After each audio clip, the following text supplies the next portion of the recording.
Hürmetlik vatandaş, bugün çislak 2022 yıl 8. ayının 11. günü.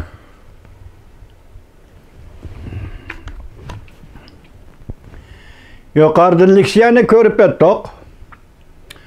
Reis Xi Jinping, siz hazır bideyhıda. Reis Xi Jinping, siz tünügülleti yaki bugün saat 11'de, ya çislak 11 küldürde. Tayvan'da Qorşavga elişni boşaştırıp, hesapta hazır torb ettirdi kilovatkan geplerde. Ahtaşlık, Tayvan doğrusu da ahtaşlık kitap elan kıldınız. Boşaştırış, bolsu yakı bolmusu işkinci gep. Hazır Tayvan'daki her bir Qorşavni bekar kılış hesabıga ahtaşlık kitap elan kıldı degen gep, bu çekindi degen gep. Belki halkara cemiyet karşı alıdığan çekindi degen gep.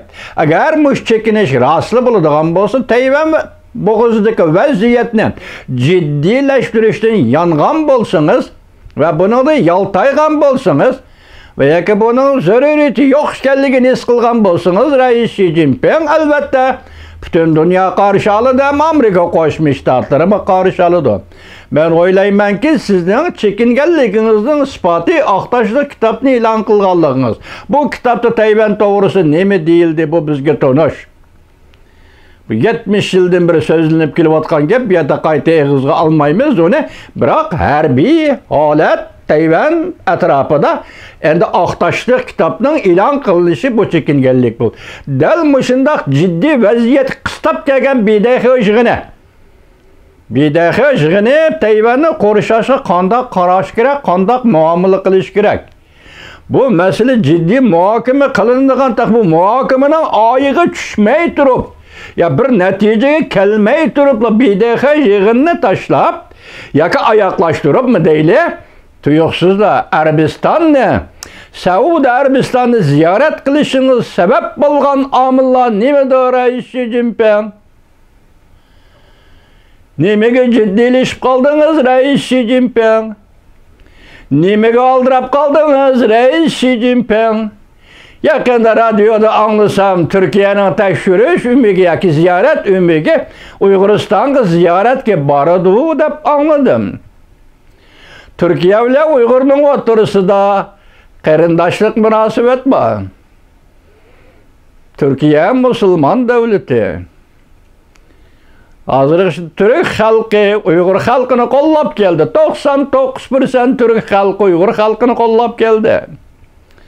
Mesela Saudi Arabistan'la alaylı bu ağırlıkta Uygur bile Saudi Arabistan ve Arap dünyasının dindaşlık münasebeti var. Arap dünyası İslam dini işini de Uygurlar hem İslam dini işini de. Muşundak bir peyti Reis Xi Jinping siz kaysi yolunu tallap aldınız ve kaysi vaziyetini tallap aldınız. Mesela Uygur meselesi doğru Saudi Arabistan'ın pozisyası bizge enek. 2016 yılı padişah yaka padişah Velid Beijing'i ziyaret kılganda Xitay'nın Şincan siyasetini kolladı. Xitay'nın Uyguristan'da müstemlik Uyguristan'da Uygurlarını bastırı siyasetini padişah kolladı. Saudi Arabistan'ı kolladı. Yakıngacha kollap geldi. Hatta Saudi Arabistan'da tutup elingan Uygurlarını Xitay'a ötküzüp verdi. Xudaga şükür yakında yani bir işki nefer Uygur kolgu elinde tutuldu lekin onu Xitay'a ötküzüp verdi degen gep hazırgacha kelmedi. Xudaga şükür onu belki o ballarını Xuda saklap kalgandı. Her nime bolsa meyli. Lekin Saudi Arabistan eğizden çıkarıp biz Xitay'nın Uyguristan'a qaratgan siyasetini kollayman degen bolsa biz Uygurlar Saudi Arabistan'ın bundak siyasetini kabul kılamayız. Oçağı neyse kabul kılalmayız. Dindaşlık bu başka bir gep. Siyaset bu başka bir gep. Devlet ve devletinin diplomatiyası bu başka bir gep. Gerçi Uygurlar daha devlet kurmagan, onun diplomatik siyasi koludu kural bulup hizmet kılmagan ahval aslında ve Saudi Arabistan padişahlık devletinin Uygurlar doğrusu da Xitoyning talabi bo'yicha, Xitoyning orzusi bo'yicha yoki Xitoyning diplomatik talablari bo'yicha fikr qilmasligini, Uyg'urlar masalasiga oid shunday fikr qilmasligini umid qilamiz. Salbiy fikr qilish bu yoqda hatta ijobiy fikr qilmasligini umid qilamiz. Gapning o'chig'i vatandaşım, Uygurlar meselesi endi kötürülüp xalqaro cemiyette muşu seviye, muşu dereceye yetip geldi. Bu yana algı ilgirilip terakki kılıvatını intayin nazik bir baskışka kirip kaldı. Uygurlar meselesi, Tibetler meselesi, mesela ben sizlerge sözüldüm 7. ayının 14. günü.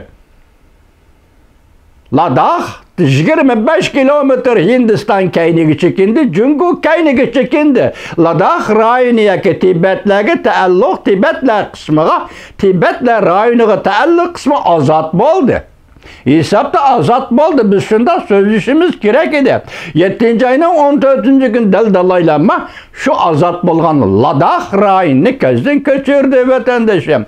7. ayının 14. günü dal Amerika Qo'shma Shtatlar Davlat Majlisi Tibet bilan Jungu o'rtasidagi to'qinishni tez yo'l bilan hal qilish to'g'risida men dedim-ku, so'z iboralari o'zgacha bir qonun loyiha ma'qullab o'tirib qo'ydi vatandoshlarım, vaziyat mana shu.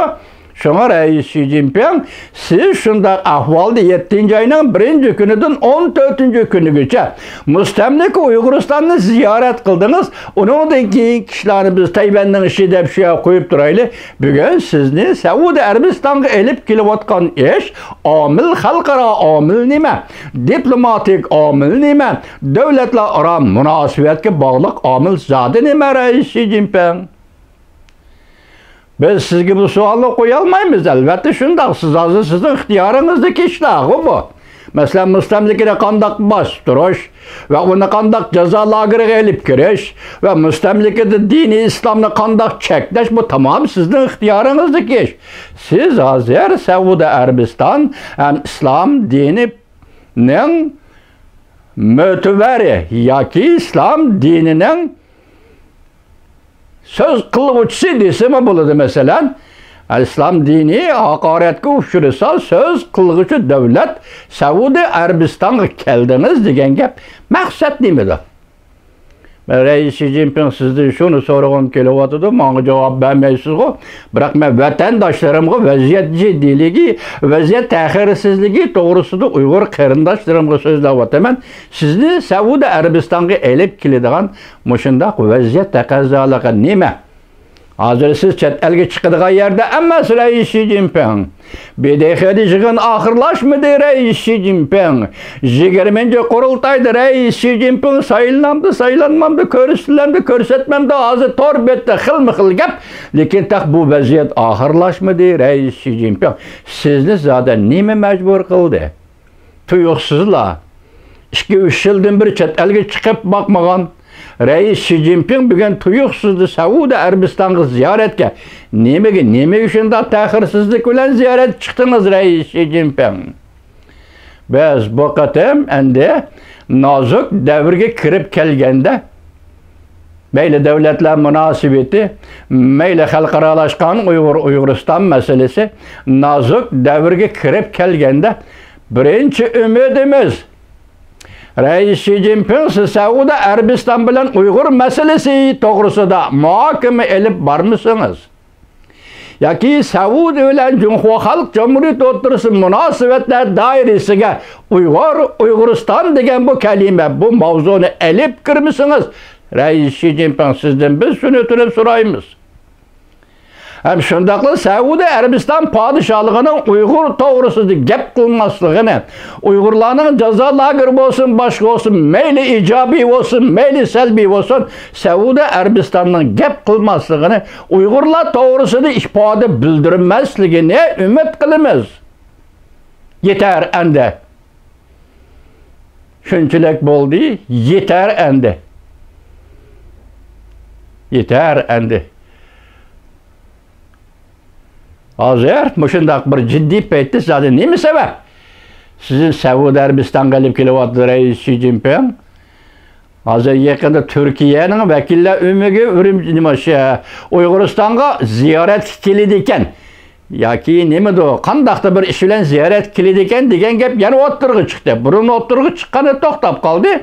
Bugunlati yana o'ttirg'i chiqdi, radioda ko'rdim. Men boshda aytdim, Turkiya bilan Uyg'urning o'ttirisida qarindoshlik munosabati bor. Turkiya ham musulmon davlati dedim.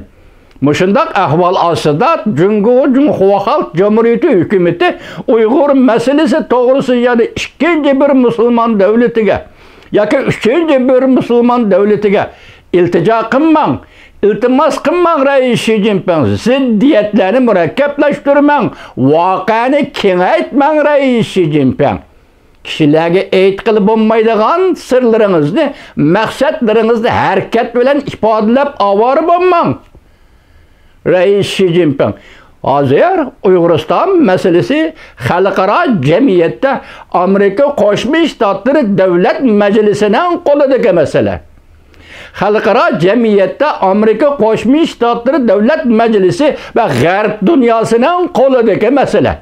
Uyg'uriston masalasi G'arb dunyosining qo'lidagi masala. Har qanday ikkinchi, uchinchi bir davlatdan bunga aralashishiga biz Uyg'urlar qarshi turamiz.